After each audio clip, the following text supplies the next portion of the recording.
Hi, I'm Rob Linhart, I'm Lily Margolis. and welcome to Hazel's Flight School, Germany.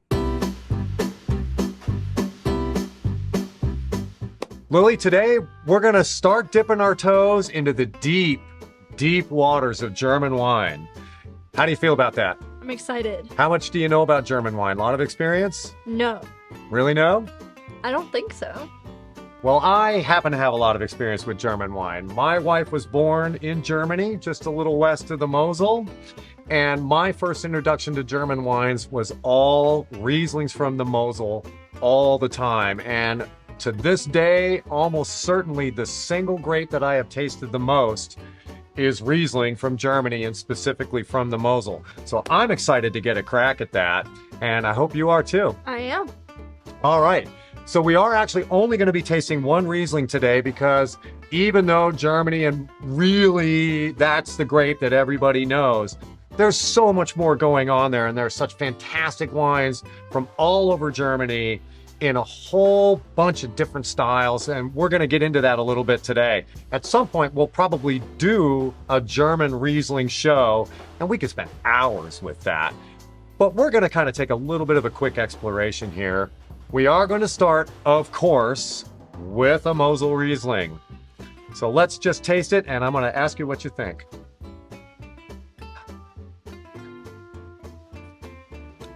All right, what do you think? I love it. There's some grass going on, there's some green apple. I love the texture. It's very effervescent. Yeah. Great life in this wine, yeah. So Riesling, one of the highest acid grapes, and it really shows here. I'm also getting a bit of really classic slatiness out of this wine. So a lot of these wines, and especially in an area like the Mosel in Germany, a lot of slate. And Riesling is one of those grapes that does a very good job of telling you where it grows and how it grows.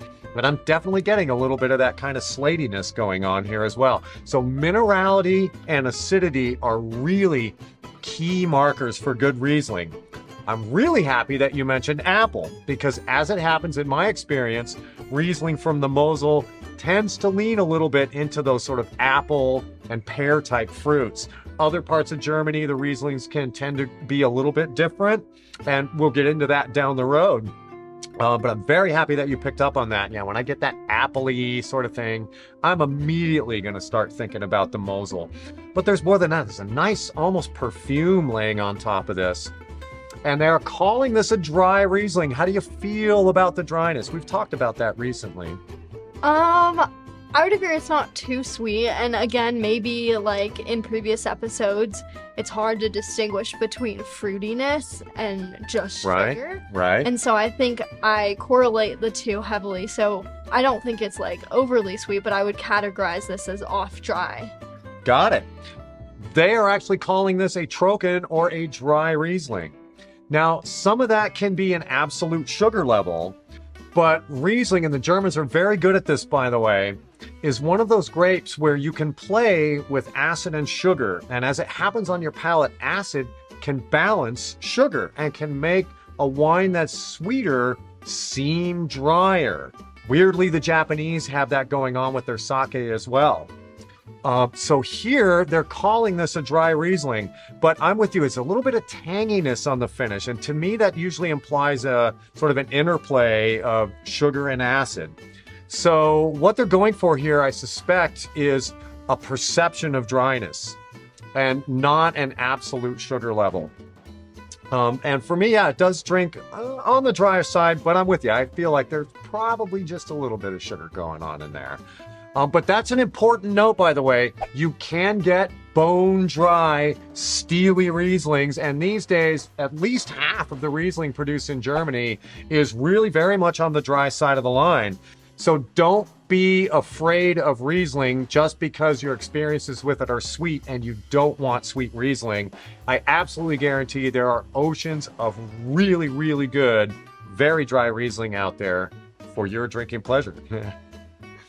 Any other questions before we move on? No, let's try the next one. All right. So the next wine now, a little bit different. This is a blend of Pinot Blanc, Pinot Gris, or Pinot Grigio if you're Italian, and Riesling. And it just illustrates, again, that Germany isn't just about Riesling when it comes to whites. And we're also in a slightly different region now. We're in the Nahe, N-A-H-E region of Germany, which tends to be quite a bit flatter than the Mosel. And there's a bit of a wider variety of grapes growing on there, as we see here. So let's check it out. This happens to be one of our colleagues' favorites.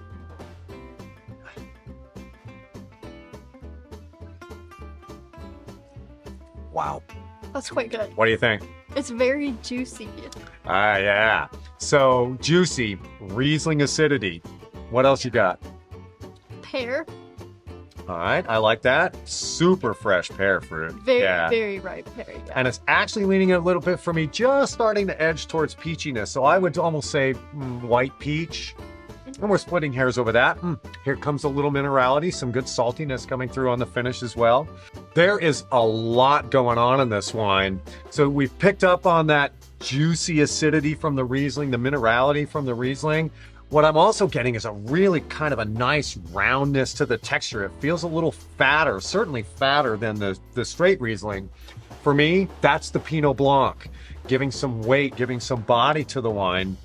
And then we're rounding it out with that Pinot Gris. That's kind of how this wine feels to me. But great balance, and yeah, zippy, juicy, really good wine. Yeah, great white. I would rate this wine as a super food-friendly alternative. I could drink this with quite a lot of different foods, or nothing. Or nothing. Yeah, right?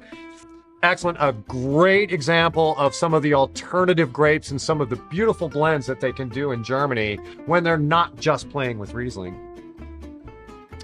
We cannot talk about German wines without talking about Pinot Noir. And I get so many raised eyebrows when I tell customers, hey, I've got this killer Pinot Noir coming from Germany. They look at you like, what, are you crazy? He's a madman. Pinot Noir from Germany, everybody knows it's all about Riesling. Well, let me tell you, the Germans are very proud of their Pinot Noir, and justifiably so. They grow great Pinot there, and we're going to get a crack at one right now.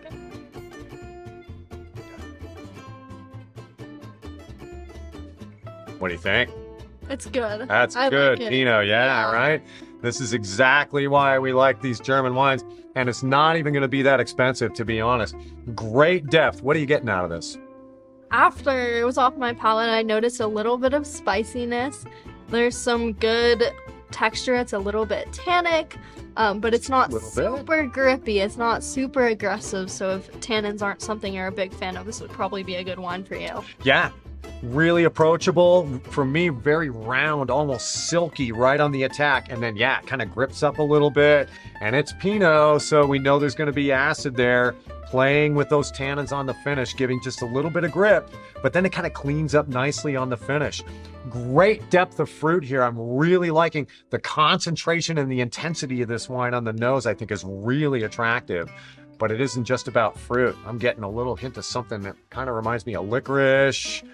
Sometimes I'll get something like a blue tone that I'm getting in this wine. I wouldn't say blueberry, but it just smells blue. Go figure. Yeah, everybody's palate's different. Sometimes you get that kind of almost synesthesia thing going. Imagery can be important when you're tasting wine because it can give you a sense or can remind you of something that takes you to that place that tells you what it actually smells like. You know, if a wine smells a bit like an old cathedral, if you've ever been in one, that might lead you down the road to say, oh, frankincense or old wood or just dusty stones. You know, those sorts of things can happen here. And so, yeah, getting a little bit of something blue out of this wine. But wow, great intensity in this wine, good concentration, and a really easy drinking style. So this is a really good indication of the quality that we can get in German Pinot Noir, and we should not be afraid of them. Not that easy to come by, to be honest. Like the Swiss, the Germans tend to drink a lot of their own wine, and the Pinot Noir in particular, it's not the most widely grown grape in Germany, so it can be a little hard to come by. But when we get these good examples, we really want to get people turned on to it. And what are the main differences between domestic and German Pinot Noir going to be? Well, that's a tough question to answer. Pinot Noir, kind of like Riesling, and in fact, Pinot Noir may be the best grape at telling you where it's coming from, but specifically sort of what's underneath it. So the soil, the local growing conditions have a lot of impact on how that Pinot grows. And to be fair, especially with domestic Pinot, just California alone, there are so many different places where California Pinot can be grown that it would be hard to really sort of draw those kinds of comparisons. If you had to pin me down, if I had to say anything, I would say the best German Pinots, the better German Pinots, are really going to remind us of Burgundy. And they're going to tend to show a little more earthiness. They're going to tend to show a little more minerality, I would say. And again, as always, we're painting with a broad brush here. There are always going to be exceptions here. Domestic Pinot Noir, and in particular, a lot of what we see from California, it's more a style choice that the winemaker makes. And domestic Pinot tends to lean a little more towards a more fruit-forward, more fruit-driven style versus what we see from Europe. So I think more we'd be talking just about a new world, old world divide, rather than, let's say, Germany specifically versus, you know, the US. It's going to be more about just an overall philosophy of how we want our Pinots to be. Makes sense. Yeah, not the easiest one to sort of parse and break down. No. Definitely understand it though, and yeah, I really appreciate this and this whole lineup. It's pretty cool. All right. Any other questions before we wrap it up? I don't think I have any more questions for today. All right. So this is just a quick look into what's happening in Germany right now. And again, somewhere down the line, stay tuned. We'll take a much deeper dive into German wines and especially Riesling. But that's going to do it for today. Big thanks to Luke Bishop and Maverick Beverage Company for providing the wines and expertise for today's episode. Thanks for flying with us today. Subscribe to our YouTube channel and ask your questions in the comments.